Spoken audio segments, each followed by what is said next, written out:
Hello and welcome back. Today we are continuing our look at the Mighty Morphin Power Rangers Reignition Season 2 Mega Thunderzord with the Red Dragon Thunderzord.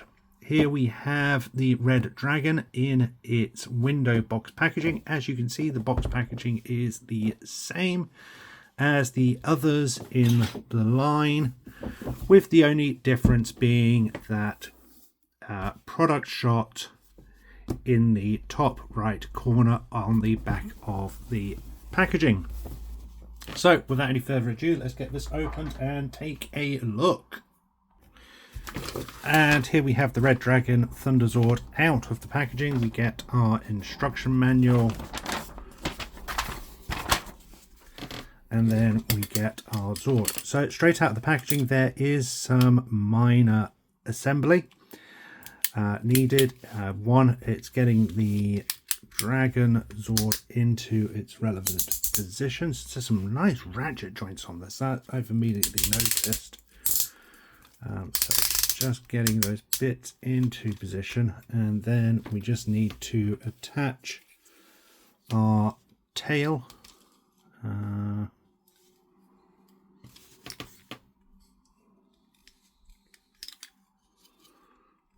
So foot goes that. Okay, so this foot should come down like that, and then there's a couple of hooks here which plug into this tab here for the tail. It's only a very light friction fit, so I can see it's not too bad, but I can see that being an issue and getting knocked off quite easily. Unfortunately, the tail is hollow, so the top side looks odd. Would have been nicer if this could have been a little more solid, because the idea is obviously you see that as well, either by allowing it to plug in that way, or a slightly tighter friction fit of some kind, but it is what it is. Obviously a reminder, this is a kid's toy, it's not going to be perfect in any means. It needs to attach the head as well. Immediately I've noticed that from the packaging, the ears, whatever you want to call them, on the Dragon Zord's head are a little bent. It's a very pliable plastic, so you are just able to ply them back, some heating up, and you'll be fine with that. That might just be mine. And the head fits in with a really nice solid clip right there. In fact, that is really tough, to the point that... Oof, yeah, that's incredibly tough, but it's a really decent fit. And there we have our Red Dragon Thunderzord. So this doesn't come with any real accessories. I still maintain that perhaps this should have come with the Firebird's stick, just to add some play features to this. However, equally, this is by far the biggest of the Zords. It transforms into its own robot mode, so there's a lot of play functions within that for the kids. All of the 5 core Zords are hitting that £20 price point, and as I've mentioned in other videos, this means that some of the other Zords might be a little less in order for the budget to be put towards one of the other Zords, and I think that is certainly the case with the Red Dragon Thunderzord, that the budget for this has been taken from a couple of the other Zords to give this the attention and articulation it needs.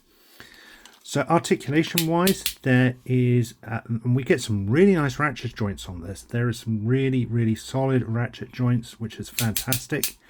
But we get joints here at the what will eventually be the elbows. The arms, we'll get a better feature look at these once they are in.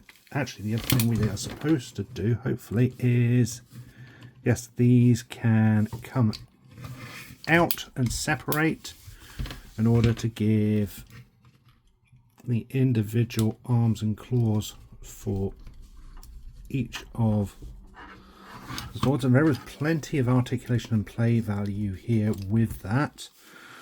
So each of the arms in Dragon mode are individually articulated with a ratchet joint here, swivel at the peg here. I presume that's so that it comes back and that looks like, I presume that's how they want them to look. It's not 100% clear from the instructions how they, I think, yeah, from the instructions these are supposed to be placed back like that. The claws are individually articulated, which is a nice touch. It would have been very easy to have molded these into a static position just to hold the sword or something in its robot mode. We also get a bend on the tail, so you can get some posing and articulation there, as well as a rocker here. These will articulate, so you can get a plenty of posability out of this Red Dragon Zord.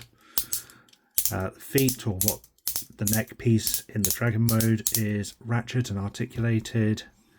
There is a mouth hinge. There is some fantastic articulation in this, which adds for a lot of play value. My only real mark on mine is some red paint spillage here, but that's probably just my copy. Again, we got plenty of decals throughout to give this the life and colour it needs. The back side's a little flat and dull, but again, we're hitting that £20 price point, so there is going to be certain points missing. I am just going to take off the head for a moment so we can get a look at the details on the head. We've got plenty of molded detail in here. There's some gold paint app, which really didn't need to be there. It's a fantastic touch, but I don't think at the £20 price point it would have been too much of an issue if that was missing. We get the yellow plastic for these points. We get some green paint app and silver paint apps here, along with yellow.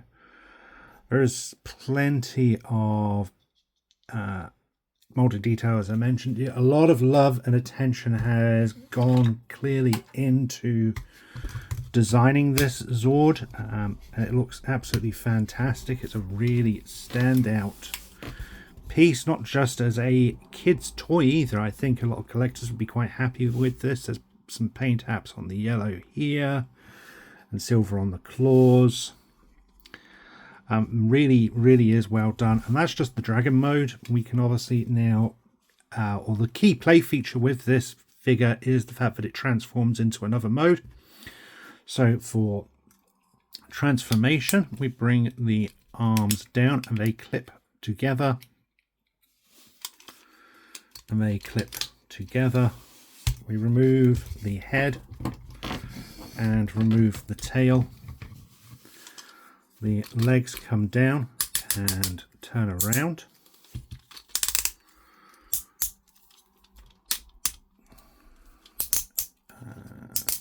The feet rotate down.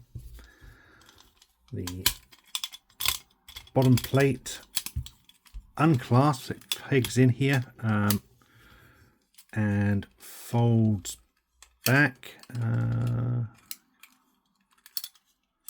I think that just hangs loose. Would have been nice if perhaps that could have folded up somehow or folded in, but again, we're hitting that £20 price point, so it's not a major issue. But that pegs in with a couple of hot friction posts there. We can bring the arms around.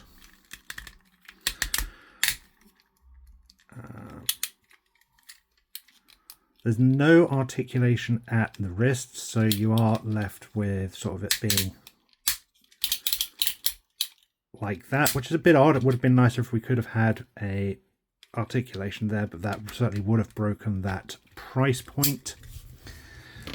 Continuing on with the transformation, the tail comes in and pegs into here like so. There we go. And then we get the head. So the head drops down, and let's take a look at that alt mode head. We get some really nice paint apps. We get silver and we get gold there as well. Again, plenty of paint tabs put onto this to make it look really, really nice. And then this just comes in and pegs into here like so, and then these can fold up and over and peg in quite nicely as well, so they fit very, very nicely there. And there we have our red dragon Thunderzord, and again it looks fantastic. We saw a lot of this in its dragon mode, so there's nothing really new here. We've seen that it's got the articulation in the arms, even if they are a slightly odd form. Due to the molding and things, it does get that articulation in the knees. That certainly wasn't necessary, but it's fantastic to see.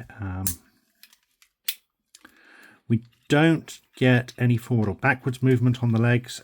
They only go out to the side because of that transformation. So there's a little disappointment there, but again, it's that price point we're hitting, and for everything else we're getting, I think this is a really fantastic piece. We will bring in his staff from the Firebird, so you can see if he holds that and that. Sort of. He doesn't get a firm grip on it. He can hold it, but there isn't a firm grip, which is a little disappointing. Yeah, there's definitely no real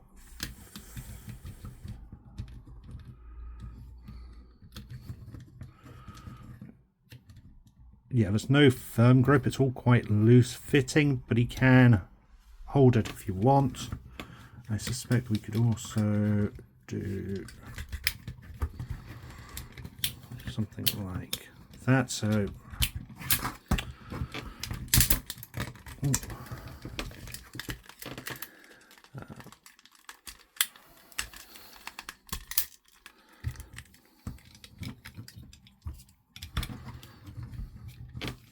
so it does look like you could hold it in both arms if you wanted to play around with that.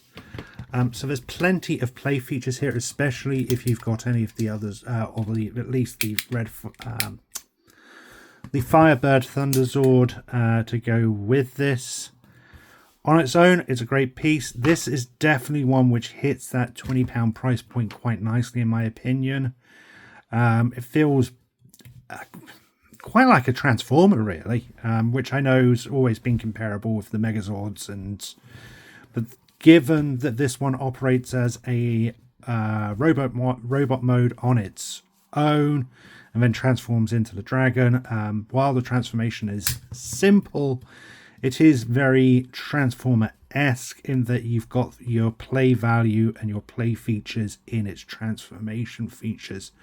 So that definitely, from a play value point of view, I think really hits that £20 price point really, really nicely. It's a nice size. It feels weighty and chunky. The plastic feels solid. Nothing feels hollow. We get some really nice paint tabs and decals on this, which really, really help bring this to life. So there we have it.